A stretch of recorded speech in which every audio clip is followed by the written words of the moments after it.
children of abusive parents, did you ever hit them back? I did more than just that.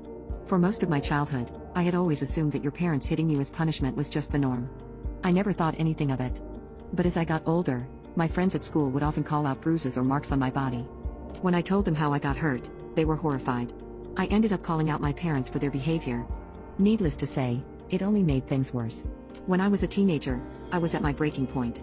I came home from school one day and went to my room to change and start my homework. I had reports to do and tests to study for. I was home for less than 15 minutes when I heard my mom screaming for me to get into the kitchen. My husband was an officer. She had thrown a luncheon for several of the officers' wives. She demanded that I clean the mess up so she could fix dinner. Mind you, I hadn't been home since 6:30 that morning. At that time, it was around 4 p.m. The dishes stacked on the kitchen table, in the sink, and over all the counters had sat for several hours as had the mess she made preparing the luncheon. I walked into the kitchen and immediately got the sharp-pointed finger poking me in the chest